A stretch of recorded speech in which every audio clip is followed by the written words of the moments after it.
Okay, good morning Queensland, good morning Rockhampton, and it's wonderful to be at Beef Australia 2021.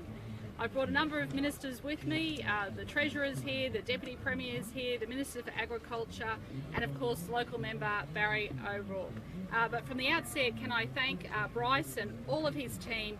This is a world-class event, one of the largest in the Southern Hemisphere, if not the largest in the Southern Hemisphere.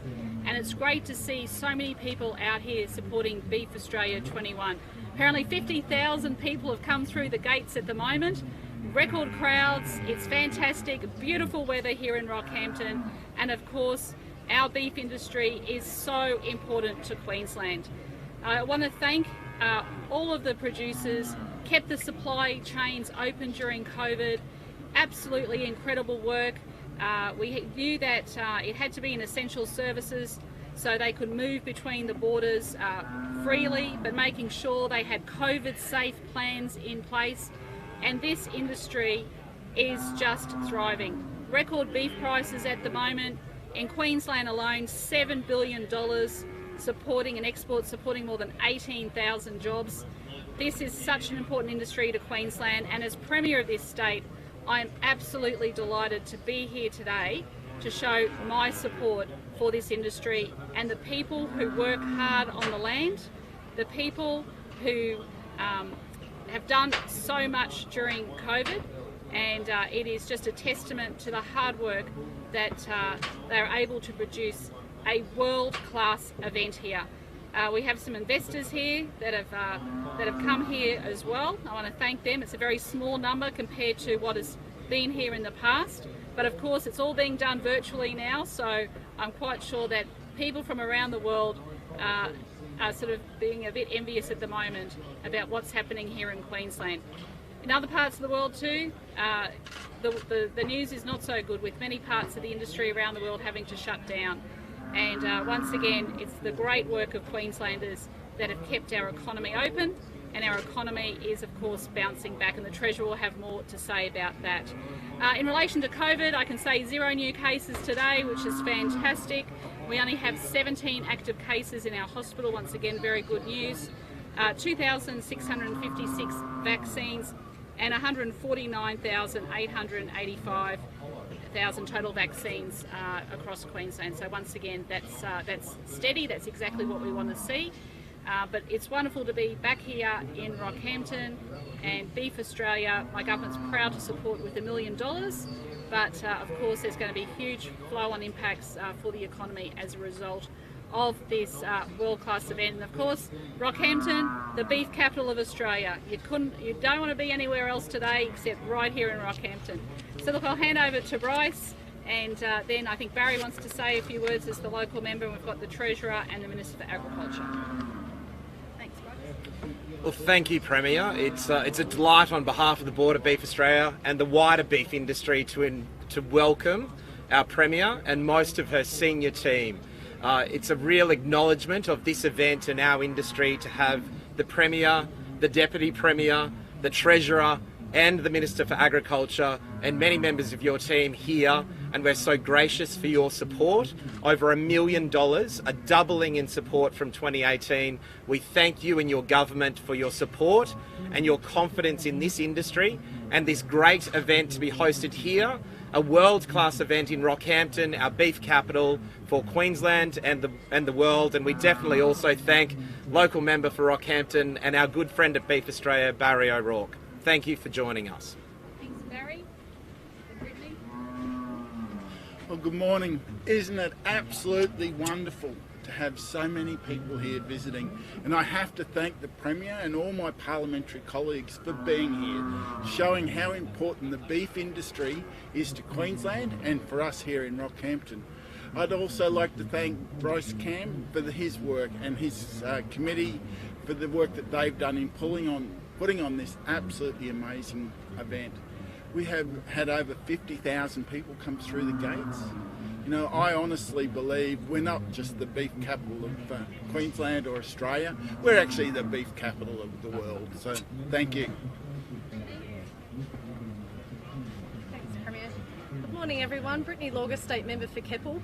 It's great to be here and join the Premier here at Beef Week. Beef 21 is going so incredibly well with record numbers through the gates. You can see the vibe around the Rockhampton region is just buzzing at the moment, and I've been talking to lots of shops and cafes and restaurants who are so incredibly pleased to welcome so many visitors to our beautiful region to celebrate the beef industry and give thanks to the beef industry. One of the great parts of our economy that really kept us ticking through the global pandemic. So thank you so much to the beef industry, to the producers and the supply chain workers and companies who have done so much to keep us afloat through this global pandemic.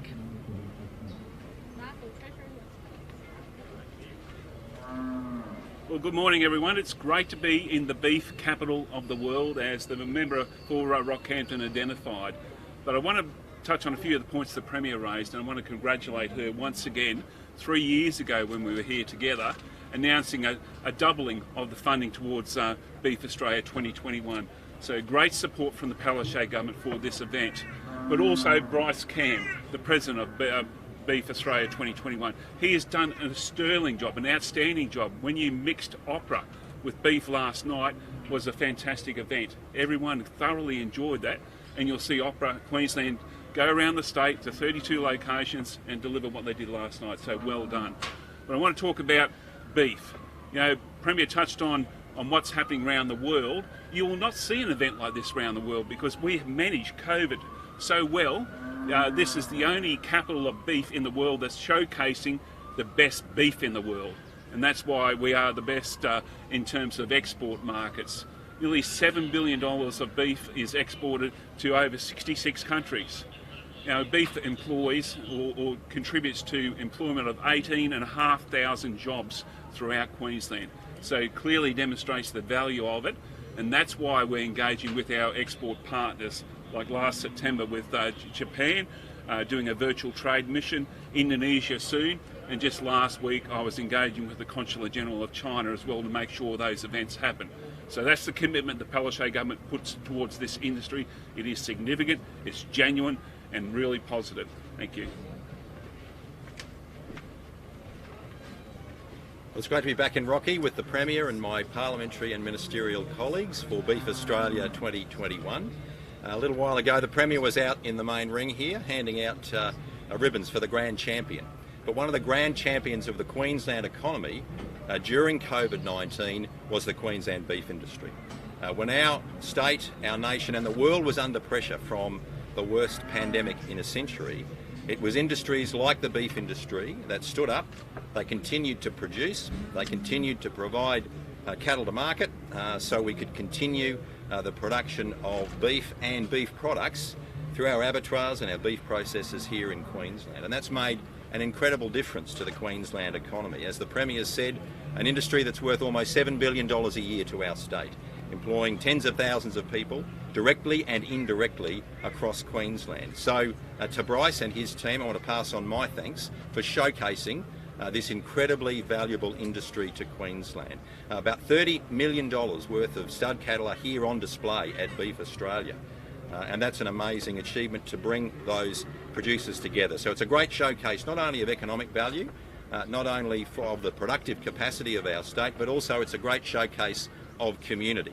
So whether you're eating a steak at a pub in Brisbane or whether you're driving a herd up here in the Central West, beef connects Queensland, and we're here to celebrate and showcase that during Beef Australia. Thanks, Treasurer. We're happy to take some questions. Yes, Premier, almost 2/3 of adult Australians think the federal government's COVID-19 vaccine rollout is not being handled well, according to an ANU university studies. How concerning is this? Well, that's why National Cabinet has been meeting, and the federal government is giving the states a bit more certainty when it comes to supply.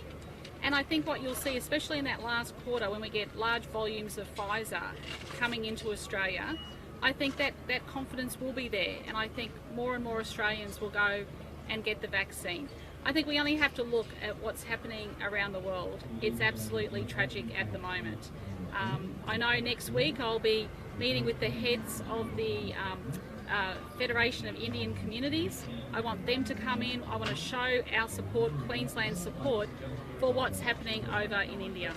Is there any update on how many over 50s have been vaccinated with AstraZeneca so far? I don't have that information. It's only just started, and like I said, we're trying to get the GP rollout happening. The priority at the moment is still on our most vulnerable. We want to make sure that the most vulnerable get vaccinated, and then of course over 50s. And is there a particular time frame you have for the Torres Strait vaccine resuming? I'll have to find that out from the Health Minister. How is the distribution of Pfizer going outside of the 6 main value hubs? Look, I don't have that information on me at the moment. As you can see, I'm here in the beef capital of the world, and our priority today is about supporting this industry and supporting this week. Bryce just mentioned to me that 3 years ago the injection into the Queensland economy was about $80 million from this event. So we're expecting even more this year. So, you know, there's a lot of jobs and employment that comes with this industry, but also too, like Brittany said, it's great to see Rockhampton just buzzing. I mean, everyone is excited that this is happening, and the restaurants and cafes are absolutely packed to the brim. And what are you hoping to see in the upcoming federal budget? Sorry to get away from beef again. That's all right. Look, the Treasurer will talk about this. We know the federal budget's coming down next week. I think, as always, we want to see a fair distribution of money to our state. We're asking for a fair share and a fair deal. That's what we've always asked for.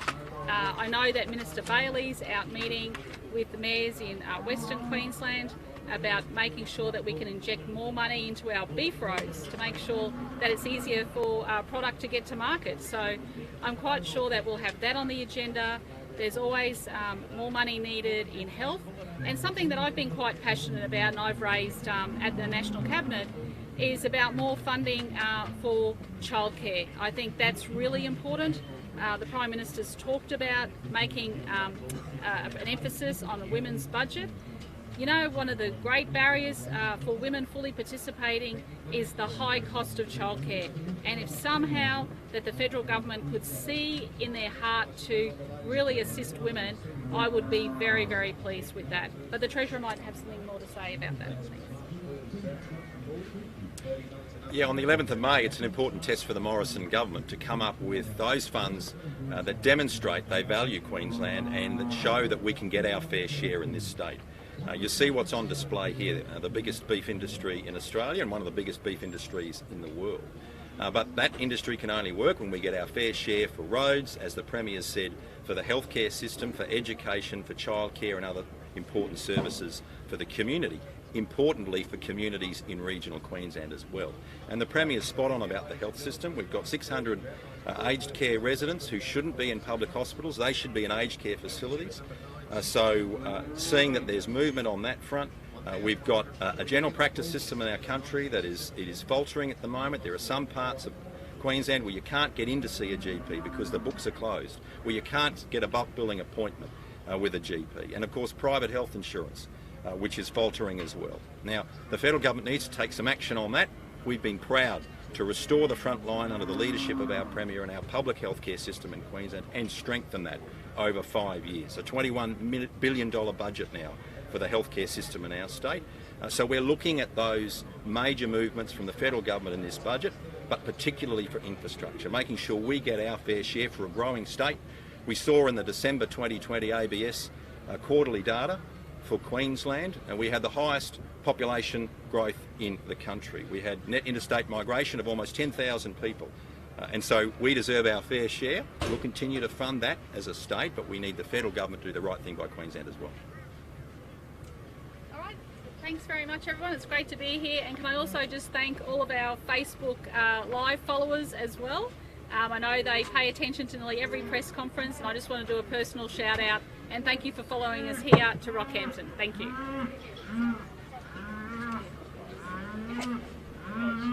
Okay, Bryce, we've got a presentation for you.